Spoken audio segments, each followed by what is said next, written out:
Welcome back to another video, guys. My name is Franco and you're watching the Franco Photo Vlogs. On today's episode, we're going to talk about my brand new bike and all the mods that I've done to it so far and my thoughts and feelings on this particular bike. Stay tuned, we'll talk about it.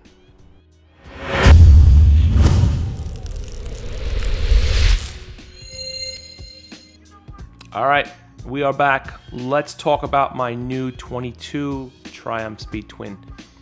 This is my first English bike, so I wasn't sure if I was going to like it or not, but I did hear amazing things about it.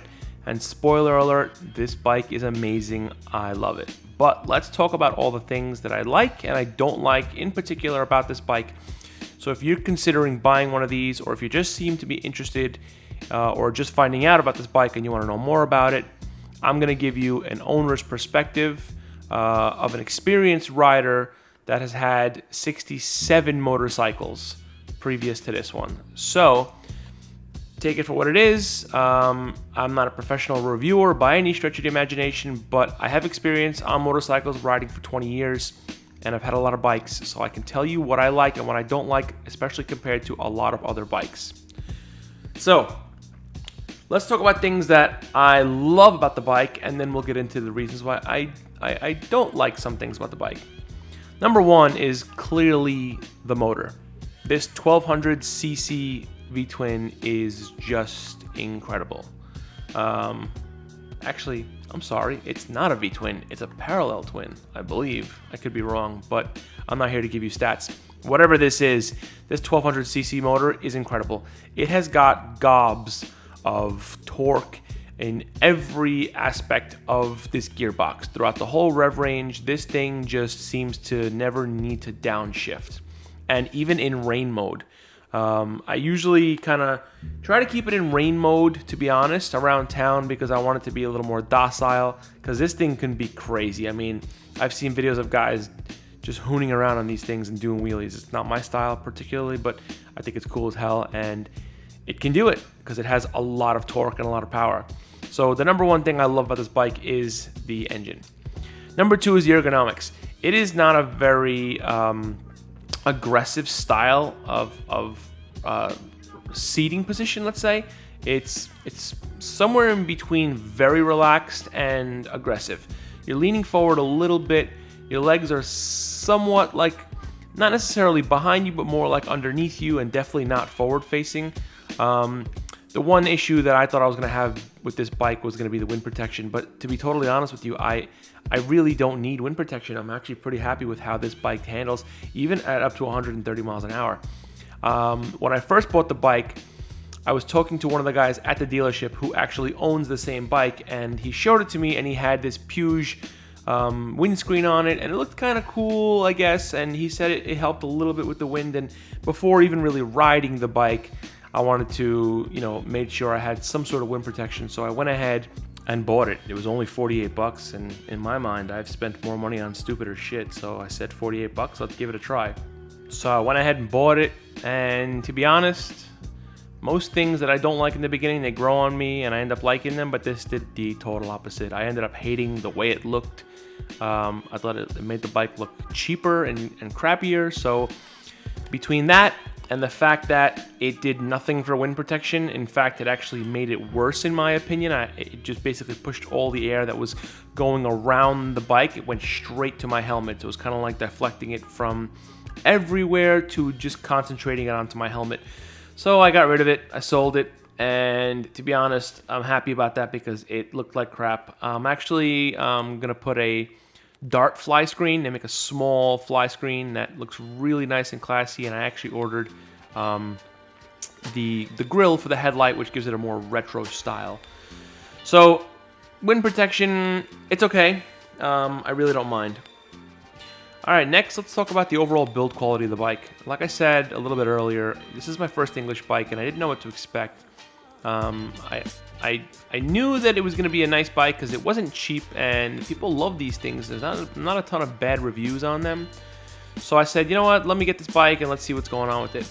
I really, really like the fit and finish of everything. I mean, they really, went and put all nice little bolts, and it's all together nicely. There's no rattles. There's hardly any vibrations. It's incredibly smooth. I mean, to be honest, I had to ride this bike because after owning so many bikes, I just, I couldn't find something that I really, really loved. So when the dealership told me I could test ride this thing once I'm pretty certain that I was interested in buying it, I took it for a test drive, and that sold me. The fact that this bike was so buttery smooth and had such little vibration, I thought to myself, this is just incredible how they put this thing together and how well engineered it is.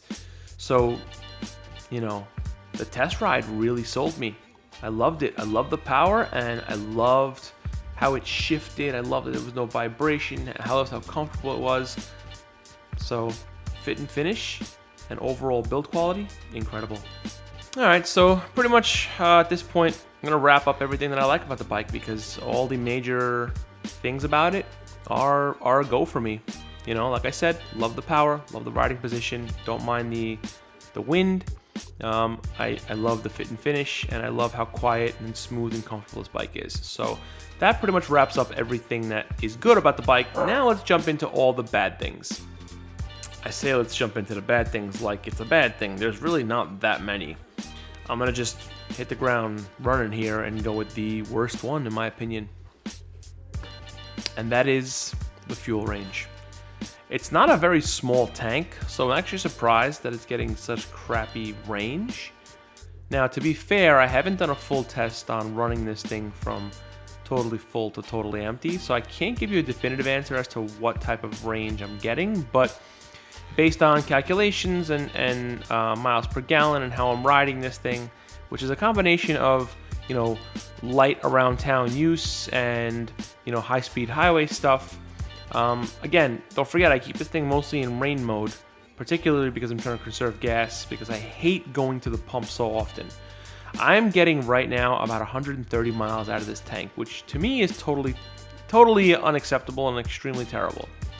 Now, I know I'm gonna get a lot of hate in the comments for this, but you know what? It is what it is. I expect to have more range from a bike like this. It's got 3.8 gallons of gas, and to be honest, I'm expecting at least 150 to 180 miles out of this tank. That's what I was expecting, but that's not what I'm getting. So that's the number one thing I hate about this bike. Another thing I hate about this bike, which is kind of stupid to even mention, but I'm going to mention anyway, is the gas cap. When you get the bike from the factory, it opens up away from you. So if you want to fill up your tank while sitting on the bike, it kind of puts you in an awkward position where you have to turn your hand kind of facing you, and it's a little weird. So it's a very easy fix. You can turn this thing around, and as you can see here, I already did that, so it's fixed, and there's not really an issue, but you should be aware of it, and there's plenty of videos online to show you how to do it. It's super easy, but this is how I fixed mine. Third thing I don't like about this bike, and it's something I don't like about any bike, but this particular bike, it's the price. I feel like for the money, you should have gotten way more value. This bike wasn't cheap. It's about $13,000 plus taxes and fees and all that stuff. So out the door, this bike was $15,600 in Florida. Florida is kind of known for being expensive, especially with motorcycles and cars. The dealership fees are just ridiculous. But $15,000 for this bike, I personally think it should have gotten not these clusters that it comes with, but it should have come with the gauge cluster from the Trident 660, which has an LCD and a TFT, so it gives you kind of the best of both worlds, and yet still looks a little retro with a bit of a modern twist. Now, if you're watching this video, you've probably seen other videos, and a lot of people are going to talk about the suspension and how for the price you should have absolutely gotten better suspension, but they did upgrade it from the 2021 models, and it is now a lot better, so I've heard. However, I have no problem with it. The kind of riding that I do, for my weight and for my size, I don't seem to find any issue with it. Then again, I'm not a suspension snob, so I don't really know or feel the difference unless it's extremely bad or it inhibits sort of my riding style, which it doesn't. So suspension, I'm just gonna hop on the bandwagon here and say that they could have done better, but to me, it doesn't really matter. And so for the price, honestly, there's not much else I would change. I would think everything really they give you the best value they possibly can for the bike, but I really feel like this is probably a $10,000 bike and not a $13,000 bike. Either way, I'm happy with my purchase, and I don't regret it at all. But then again, you look at something like a Triumph Trident, and you're like, all right, this thing is $8,000. Really, what am I getting that's $5,000 more on this other one? Yeah, you get a lot more metal bits versus plastic bits, and you get a 1200cc engine, but I personally feel this could have been a $10,000, maybe $11,000 bike, plus taxes and fees, and I would have been way more happy. But I'm still happy regardless, and that's that. Another negative to this bike is the amount of heat that it gives off. Now, when I spoke to someone at the dealership who owns the same bike, he confirmed that it does get hot. But knowing this, I still decided to take a chance and buy this bike and see how bad it could be. To be totally honest, I don't really ride that much in the dead of summer because in Florida it gets really, really hot, and as you can see me here, I don't wear much protection because it's just so damn hot. So I was worried about the heat that it gives off. Now, it does give off heat, but not in the way that you think. My previous motorcycle, KTM Super Adventure 1290R, or however the hell you say it, that motor gave off a lot of heat. It had a lot of radiant heat, so you felt the heat coming off of it. You just really felt it because it felt like you were near an oven. This bike's a little different. What happens is the fan kicks on, and it actually pushes hot air towards your legs. So I figured a good way to kind of mitigate that is to wrap the header pipe in the heat wrap, which you don't see here, but in the next shot you actually will see it because I took care of that after I shot this video. Does it help? So I haven't had a long enough ride to really tell if it helps, but I did go on a ride to get the bike up to operating temperature, and I noticed that I didn't feel the heat as much. It's still there, but I don't feel it as much. Also, to be fair, it was kind of a cooler day, so I'm not 100% sure if those things worked. I also decided to go for that because I think it looks cool. So it was an aesthetic thing, and it was also a functionality thing. All right, I mean, I would pretty much say that wraps up the things that I don't like about the bike.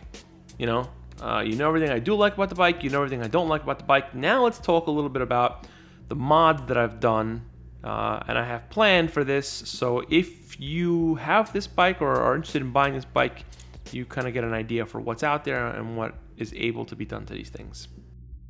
So the first accessory or mod that I did to this bike as soon as I bought it was these bags that you see here. They are SL1 by SW Motec. They're the smaller of the two sizes. As you can see here, they don't stick out much further than the handlebars and the crash bars there, so it keeps the slim line of the bike, which I like a lot. I didn't want it to have that adventure bike type of stick out wide boxes. I wanted more of a low profile, smaller bag that I can use on day-to-day adventures and use. I don't see myself doing a lot of moto traveling, so I don't need the bigger bags, but if I do, they come off very easily and they don't look bad when they're off.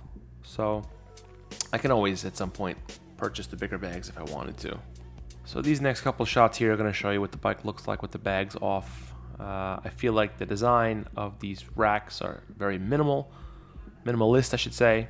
Looks super clean, almost like it belongs on the bike, and I don't mind it at all. The hardware is also very nice, and so overall it's a great product, and the price isn't terrible at $650. Next thing I did here was add a LED bulb. In my list of things that I don't like, I forgot to mention that I feel like for the money this bike should have gotten an LED headlight. This day and age in 2022, not putting an LED in something is just totally inexcusable in my opinion, but I went ahead and changed this headlight bulb out for about $25. Another small mod here is the front axle slider. I went with the Triumph model because they had them in stock at the dealership. I think they look super clean and you can't even notice they're there, and the detail is really, really nice. So I went with the front axle slider. I need to order some for the back. I also need to order those little swing arm spools so that I can get the bike up on the jack. But that's something that I'll do at some point. But these are a great little addition. Let's talk about these right here. The exhaust wrap. I think it's a cool look. Cheap mod, super quick. And again, I think it gives that bike a little extra rugged feel to it. In this shot, you're actually going to see the next mod we're going to talk about, and that's the crash bars. Now, you can buy these directly from Triumph for 120 bucks, but I found these on Amazon for 60 bucks, and they fit perfectly, and the finish is great. So, besides that, there's not much else to talk about. One of the reasons why I did want these was also for another mounting point for moto vlogging and for camera stuff. So, besides crash protection and a cool look, I also think they'd be functional for me to add camera brackets too. The next thing I decided to do is pull out the baffles on the exhaust. All right, so these came with a little screw basically that you have to kind of take a Dremel to and break the weld and then pull the whole baffle out. And honestly, now it sounds so much better. Listen to this thing.